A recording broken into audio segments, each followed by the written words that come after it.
नमस्कार सबैजनालाई मेरो च्यानल नेपाल अनलाइन सेयर मार्केटमा तपाईँलाई स्वागत छ। आज म दुईटा आउँदै गरेको आइपिओ, दुईटा एप्रुभल पाइसकेको आइपिओको बारेमा कुरा गर्छु। यो दुईटा कम्पनीहरू एप्रुभल पाइसकेको छ सेबनबाट, नेपाल धितोपत्र बोर्डबाट आइपिओ इस्यु गर्नको लागि। तपाईँहरूले आजभोलि न्युजमा सुनिराख्नु भयो होला यो कम्पनी आउँदैछ, यो पाइपलाइनमा छ। तर यो चाहिँ सबैभन्दा अगाडि स्टेपमा छ। जसरी यसले एप्रुभल पाइसकेको छ, अब नेक्स्ट स्टेप भनेको इस्यु गर्ने स्टेपमा रहेको छ। भनेपछि अब आउन लागेको आइपिओ भनेको यो दुईटा कम्पनी नै रहेको छ। तपाईँले अस्ति भर्खरै नारायण इन्फ्रास्ट्रक्चरको एप्लाई गर्नुभयो होला। अब त्यो पछिको आइपिओ भनेको यो दुईटा कम्पनी मध्ये कुनै आउँछ, अथवा यो दुईटा कम्पनी पनि एक हप्ताको अन्तरालमा पनि आउन सक्छ। आज म यो कम्पनीहरूको बारेमा भन्छु र यसमा कति किता तपाईँले एप्लाई गर्न सक्नुहुन्छ र यसको अरू डिटेलहरू भन्छु। त्यस्तै मेरो channel Nepal online share market subscribe गर्नुहोस् र बेल आइकन पनि क्लिक गर्नुहोस् आगामी दिनमा सेयर मार्केटका भिडियोहरू हेर्नको लागि। ल अब हामी भिडियोतिर जाउँ। अब मैले कसरी आइपिओ इस्यु गर्छन् त्यसको बारेमा केही कुराहरू भन्छु। तपाईँले अब न्युजमा हेरिराख्नु भयो होला, 19वटा कम्पनीको आइपिओ आउँदै, 20वटा कम्पनीको आइपिओ आउँदै, सबै आउँदै भन्ने बित्तिकै आउनै लागेको होइन। त्यो तपाईँले बुझ्न सक्नुहुन्छ। कुनै कम्पनी आफू प्रिपेयर गरिरहेको हुन्छ आइपिओ को लागि निवेदन दिनलाई सेबनमा। कुनै कम्पनीले निवेदन दिइसकेको हुन्छ, कुनै कम्पनीले एप्रुभल पाइसकेको हुन्छ र कुनै कम्पनी अब इस्यु गर्न लागेको हुन्छ। त्यसरी हुन्छ। अब पहिला चाहिँ कम्पनी पाइपलाइन भनेको के हो? अब कुनै पनि कम्पनीले आइपिओ इस्यु गर्ने निर्णय गर्यो र आफ्नो एप्लिकेसन चाहिँ सेबन नेपाल धितोपत्र बोर्डमा बुझाइसकेपछि त्यो कम्पनी चाहिँ पाइपलाइनमा छ भन्ने बुझिन्छ। अब त्यो धितोपत्र बोर्डले त्यो कम्पनीको बारेमा सबै कुरा बुझ्छ र यदि कम्पनी एलिजिबल छ आइपिओ एप्लाई गर्नको लागि भने त्यसलाई एप्रुभ गर्छ। एप्रुभ गरिसकेपछि यो स्टेपमा आयो। पाइपलाइनमा अहिले धेरै कम्पनीहरू छन्। अहिले म हाइड्रो पावरको चाहिँ कुरा गरिनँ। हाइड्रो पावरको अलिकति अहिले रिस्क भएको कारणले मैले त्यसको कुरै गरिनँ। हाम्रो यति मिहिनेतले कमाएको सम्पत्ति हामी आइपिओमा एप्लाई गर्छौँ र त्यो हाइड्रो पावरको कम्पनीहरूले अलिकति त्यति रिटर्न दिन सक्दैन। त्यसमा धेरै मान्छेहरूले लस उठाइरहेको छ। त्यस कारणले त्यो कुरा हामी इग्नोर गरेर मैले हाइड्रो पावरको म अरू कम्पनीको कुरा गर्दैछु। जसरी अहिले धेरै कम्पनीहरू पाइपलाइनमा छ, तपाईँ सुनिराख्नु भयो होला। त्यो मध्येको एप्रुभ भइसकेको यो दुईटा कम्पनी जसको म कुरा गर्छु। र अब नेक्स्ट स्टेप भनेको इस्यु। अब यसलाई आइपिओ इस्यु गर्ने दिन मात्र तोक्न बाँकी छ। अब जुन दिन पनि अब न्युज सुन्न सक्नुहुन्छ तपाईँ, आइपिओ इस्यु गर्ने डेट फिक्स भयो भनेर। यी दुईटा कम्पनीहरू अब लास्ट स्टेपमा पुगिसकेका छन् आइपिओ इस्यु गर्नको लागि, एप्रुभल पाइसकेको छन्। यसरी चाहिँ कम्पनीले आफ्नो आइपिओ इस्यु गर्छ। अब चाहिँ यो कम्पनीको बारेमा बुझौँ। समाज लघु वित्त संस्थाको बारेमा पहिला बुझौँ। समाज लघु वित्त संस्था भनेको लघु वित्त संस्था भनेको के हो यसको बारेमा म अलिकति कुरा भन्छु। यो माइक्रो फाइनेन्स कम्पनीहरूले के गर्छ र यसको बिजनेस मोडल कसरी हो। माइक्रो फाइनेन्स कम्पनीले सामान्य के गर्छ, ठुला ब्याङ्कहरूबाट पैसा उठाउँछ, लोन लिन्छ पैसा सानो इन्ट्रेस्टमा।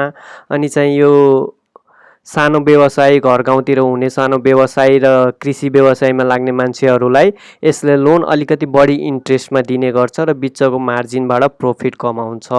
यसरी लघुवित्तहरूले नेपालमा प्रफिट कमाइरहेको छ र लघुवित्त र इन्सुरेन्स कम्पनीको अहिलेको करेन्ट टाइममा धेरै राम्रो छ नेपालमा। यसको प्राइस पनि सेकेन्डरी मार्केटमा एकदमै धेरै छ, राम्रो रिटर्न दिइरहेछ। अब यो कम्पनीको बारेमा कुरा गरौँ। यसले 86,000 युनिट्स मात्र, जुन अहिलेसम्मकै थोरै युनिट्स आइपिओ लिएर आउँदैछ। जम्मा 86 लाखको आइपिओ लिएर आउँदैछ, जुन अहिलेसम्मको थोरै आइपिओ हो। र यसको पार भ्यालु 100 रहेको छ। पार भ्यालु भनेको यो तपाईँले खरिद गर्ने रेट, तपाईँ 100 को दरले एउटा युनिट खरिद गर्न सक्नुहुन्छ। मिनिमम 10 युनिटको लागि एप्लाई गर्नुपर्छ तपाईँले। अब यो आइपिओ इस्यु गरिसकेपछि यसको क्यापिटल चाहिँ 2 करोड हुनेछ। अहिले चाहिँ 86 लाख भनेपछि अहिले 1 करोड 14 लाखसम्म यसको क्यापिटल हो र आइपिओ इस्यु गरिसकेपछि यसको चाहिँ 2 करोड यसको क्यापिटल हुनेछ। भनेपछि क्यापिटल नि एकदमै थोरै रहेको छ। र यसको सेयर होल्डिङ चाहिँ प्रमोटर र पब्लिकको, प्रमोटरको 57% रहेको छ भने पब्लिकको 43% रहेको छ यसको। अब आइपिओ इस्यु भइसकेपछि यसको सेयर होल्डिङ यसरी हुनेछ। र यसको इस्यु म्यानेजर चाहिँ सिद्धार्थ क्यापिटल रहेको छ र केयर रेटिङ चाहिँ B+ रहेको छ। केयर रेटिङ NP B+, जुन अलिकति राम्रो मानिँदैन, राम्रो लेभलकोमा मानिँदैन। तैपनि लघुवित्त संस्था भएको कारणले अहिले योबाट रिटर्न चाहिँ राम्रो आइरहेको कारण सेकेन्डरी मार्केटमा यसको राम्रो छ। त्यसैले तपाईँ एप्लाई गर्न सक्नुहुन्छ। यसको अरू कुरा गरौँ, यसमा कति युनिट्स एप्लाई गर्ने, त अब यति थोरै युनिट्स आइरहेको छ। अब धेरै तपाईँ एप्लाई गरेर धेरै युनिट्सको लागि एप्लाई गरेर पैसा फसाउनुभन्दा जति तपाईँलाई पर्ने चान्स छ त्यति मात्र एप्लाई गर्नु। अब एक्सपेक्टेड एप्लिकेन्ट 4,80,000ले एप्लिकेसन बुझाउने गर्छ नर्मली, अहिलेको टाइममा बुझाइरहेको छ। किनकि भर्खरै गएको इन्सुरेन्सको कुरा गरौँ, एनआरआनको कुरा नगरौँ, किनकि त्यो हाइड्रो पावरमा इन्भेस्ट गर्ने कम्पनी भएको कारणले अलिकति कम एप्लिकेन्टले एप्लाई गरेका थिएन। तर अजोड चाहिँ यो लघुवित्त र अरू इन्सुरेन्स कम्पनीको लेभलमा छ, त्यसैले अजोडमा तपाईँको 4,84,000ले एप्लिकेसन बुझाएका थिएन। त्यस आधारमा मैले एक्सपेक्टेड, यो चाहिँ एक्ज्याक्ट डाटा होइन, एक्सपेक्टेड 4,80,000बाट क्यालकुलेट गर्दाखेरि 86,000 युनिट्स डिभाइड बाई 10, किनकि 10ले मात्र बाँडिन्छ, 1 युनिट 2 युनिट 5 युनिट भनेर पर्दैन। डिभाइड बाई 10 गर्दाखेरि जम्मा 8600 एप्लिकेन्टले 10 युनिट पाउने भएन। यतिले एराउन्ड यो 4,80,000ले एप्लिकेसन बुझाउँछ, त्यो मध्ये जम्मा 8600 एप्लिकेन्टले 10 युनिट पाउने भएन। र त्यसैले तपाईँ 10 युनिट मात्र एप्लाई गर्नुहोस्, त्यो पनि पर्ने चान्स एकदमै न्यून हुन्छ, एकदमै थोरै। 4,80,000मा तपाईँले 8600 भित्र पर्नुपर्छ, बल्ल तपाईँले 10 युनिट पाउनुहुन्छ। एप्लाई चाहिँ गर्नुहोस्, किनकि यो राम्रो कम्पनी छ। लघुवित्त भन्ने बित्तिकै अहिलेको दोस्रो बजारमा धेरै राम्रो रेट हुने गर्छ, त्यसैले लघुवित्त कम्पनीको आइपिओ छोड्नु चाहिँ राम्रो होइन, तपाईँले एप्लाई गर्नुहोस् यसको।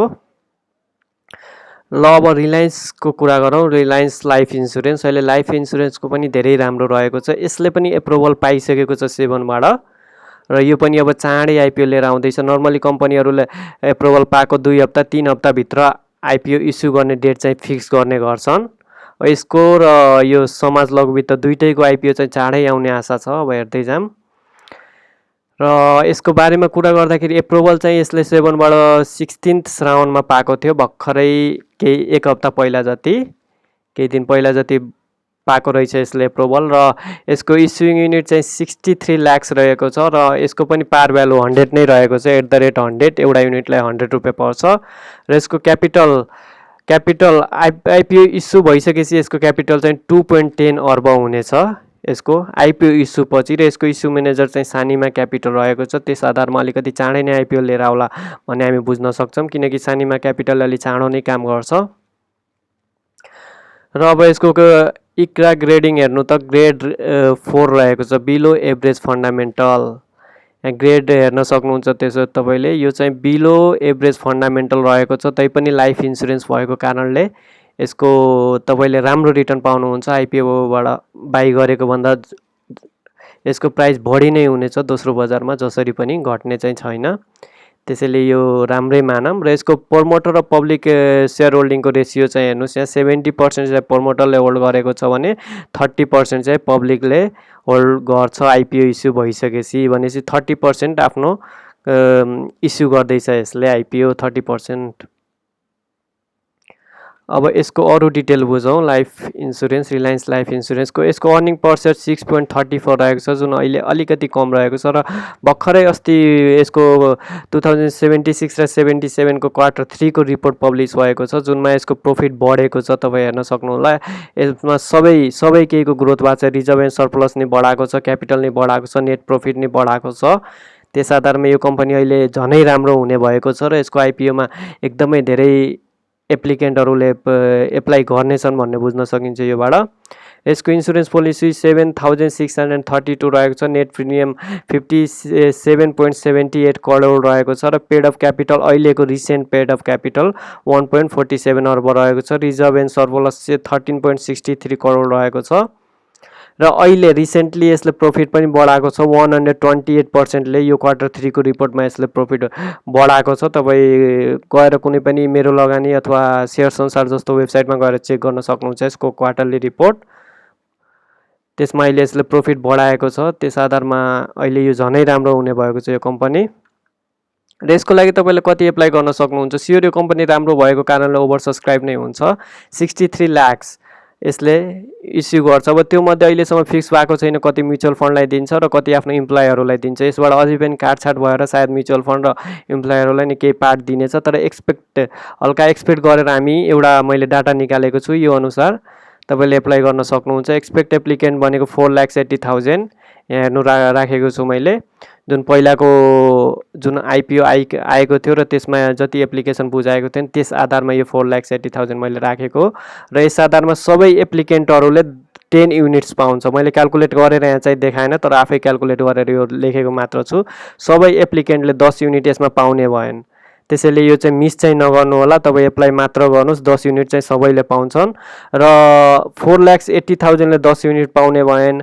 अनि त्यसपछि त्यहीभित्र 1,50,000 अझैले 20 किता पाउने भएन भनेपछि यो भित्र अझै यो 1,50,000 ले 20 युनिट्स पाउँछ भने अरूले 10 युनिट्स मात्र पाउँछ भनेपछि तपाईँले टोटल 20 युनिट्स एप्लाई गर्नुहोस्, 20 युनिट्स एप्लाई गर्नुहोस् र 20 युनिट्समा लकी हुनुहुन्छ भने 20 किता नै पर्छ तपाईँलाई। यदि 20 किता परेन भने पनि 10 किता तपाईँलाई स्योर पर्छ यो आइपिओमा र यसको दोस्रो बजारमा प्राइस रेन्ज पनि एकदमै धेरै राम्रो हुनेछ। अब हेरौँ कति हुन्छ, तर धेरै राम्रो हुन्छ यसको प्राइस रेन्ज। त्यसैले यो आइपिओ, यो दुइटै कम्पनीको आइपिओ चाहिँ नछोड्नु होला, योबाट तपाईँले राम्रो रिटर्न पाउन सक्नुहुन्छ। यो दुइटै कम्पनीको आइपिओ एप्लाई गर्नु होला। र अहिलेसम्म तपाईँ एकदमै नयाँ लगानीकर्ता हुनुहुन्छ, डिम्याट एकाउन्ट र मेरो सेयर लिनु भएको छैन भने तपाईँ कुनै पनि ए ग्रेडको ब्याङ्कमा गएर तपाईँ डिम्याटको एकाउन्ट फर्म फिलअप गर्नु र डिम्याटको एकाउन्ट 2 दिनपछि आइसकेपछि तपाईँ मेरो सेयरको नि फर्म भर्नुहोस् र सिआसबाको नि फर्म भर्नुहोस् र मेरो सेयरको फर्म भरेपछि युजर नेम र पासवर्ड दिन्छ र सिआसबाको भरेपछि सिआरएन दिन्छ। यति 3टा कुरा भइसकेपछि तपाईँले आइपिओ एप्लाई गर्न सक्नुहुन्छ। र मैले आई बटममा र डिस्क्रिप्सनमा पनि हालिदिएको छु कसरी डिम्याट एकाउन्ट खोल्ने, कसरी सेयर बजारमा एन्ट्री गर्ने, त्यो भिडियो हेर्न सक्नुहुन्छ। अनि त्यसरी नै तपाईँले डिम्याट एकाउन्ट खोलेर तपाईँहरू यो आइपिओ चाहिँ एप्लाई गर्न सक्नुहुन्छ।